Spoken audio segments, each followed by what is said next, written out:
With us right now, a returning guest that I'm sure you've seen on our show many times, Laura Fisher, the Executive Director of South County Outreach. Good to see you. Good to see you too. What we're talking about today is a project that you've done over the past few years. It's called Empty Bowls. And it's a fundraising event. It also is an event that I think gets so many different people involved, from people making soup bowls to local chefs and so on. So welcome and tell us about this. How did this start? It started a few years ago. It did. We're in our 5th year of Empty Bowls.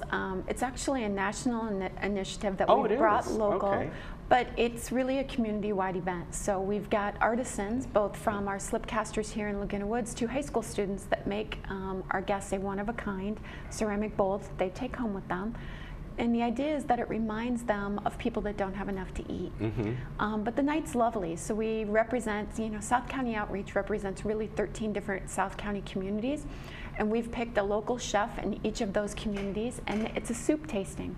So you have the opportunity to try 13 different chefs as they prepare their soups. A silent auction. This year we'll have a live auction for the first time.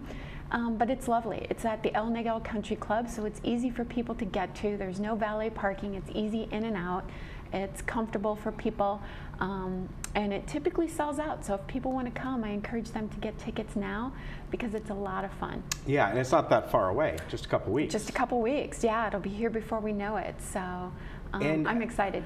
So this is a fundraising event, and does this go, with South County Outreach, shows you do many different things, but of course one of the big things you do is the food pantry, and because this is Empty Bowls, it kind of ties Exactly. So we have 2 fundraisers a year. One is Empty Bowls that focuses on our food and our food pantry. The monies go directly to those programs. And then, as you remember, at Christmas we have our tree decorating event, Festival of Trees, that focuses on housing. So those are our 2 main initiatives. We still feed about 3,000 people a month.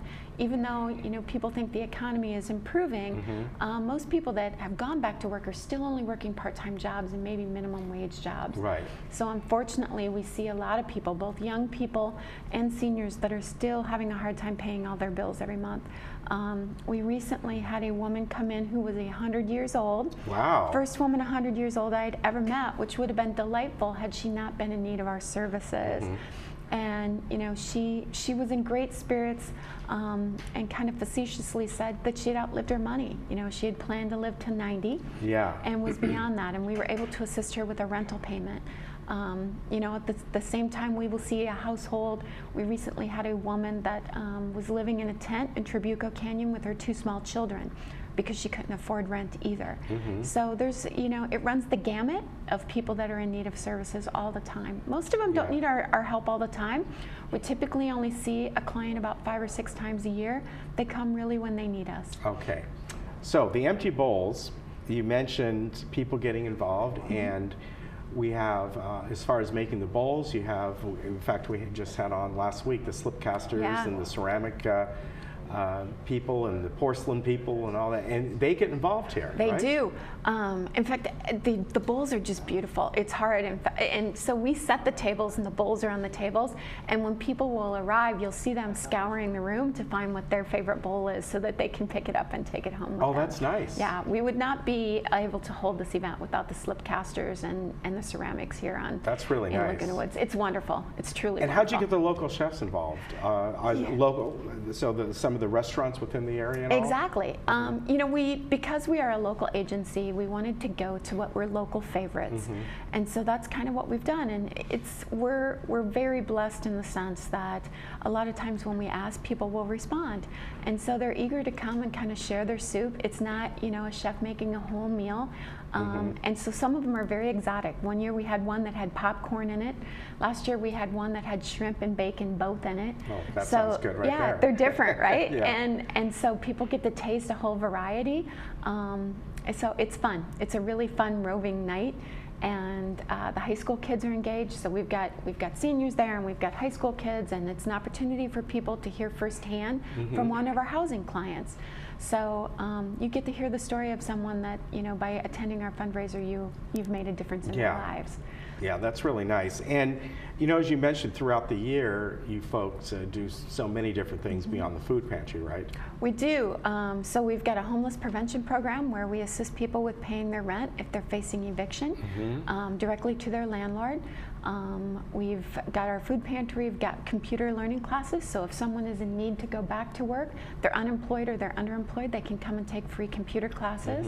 The food pantry, and then upscale resale, which really is our only form of revenue outside of direct donations. Okay, upscale reseller.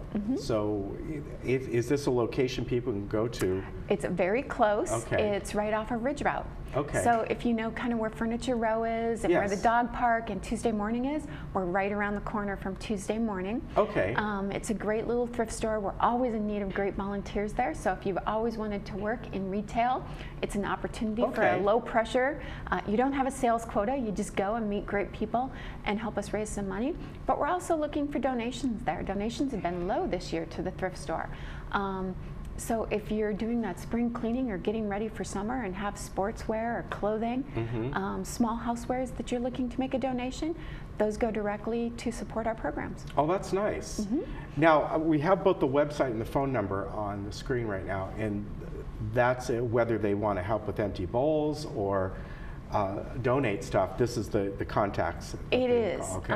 You know, they can call us directly and we can assist them, or they can go to the website and learn more about what we are and who we help. As far as the empty bowls go, is there, it's happening, by the way, Thursday, what we have on the air, April 20th, but is there a deadline that they need to sign up for? No, the only deadline would be as if it was sold out. And we are not sold out as of this morning. I checked before I came over. But if you're interested, please sign up quickly. Okay, yeah, because I know it does really well, and it really helps a lot of people. People have a great time there.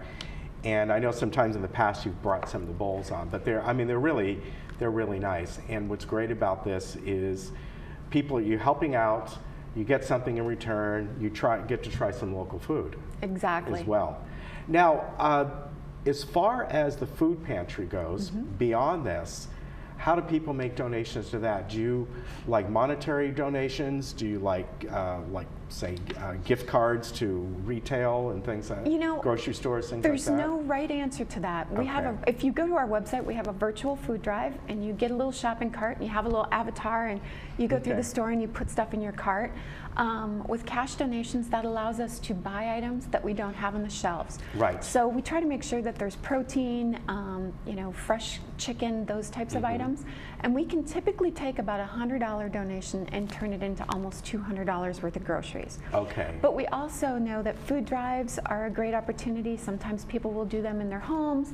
Sometimes a club will get involved and do a food drive for us. We welcome all of that. Okay. Yep.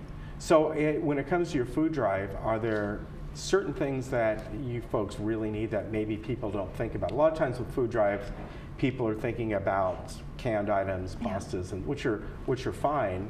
But I'm sure you get a lot of that, and that's all well and good. But there's certain times, like you mentioned, the protein, fresh protein, and all, right? You know, one of the things that, if you think about canned food drives, non-perishables, is it's exactly what our doctors tell us not to eat. Exactly. We see a lot of seniors now. We see a lot of small children. So our goal is really to have more healthy foods. So we've got a couple food drives that will happen where they actually do dairy food drives, and they will drop them off that day. But things that you would eat in your own house or that your children would eat. So if you're watching your salt intake, or you're watching your carbohydrate intake or your sugar intake, those things are needed too. We're also always in need of hygiene products.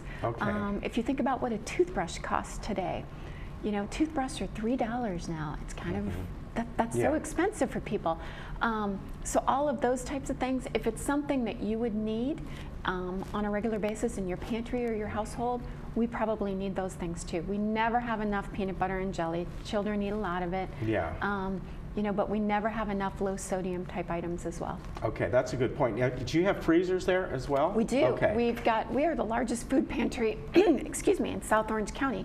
And with that, we've got 10 between the two of them freezers and refrigerators on site. So we can keep lots of items both fresh. And I always like to share with people too, if you've got a citrus tree or an avocado tree in your yard and you can't use all that fruit, we welcome that. That's a very good point.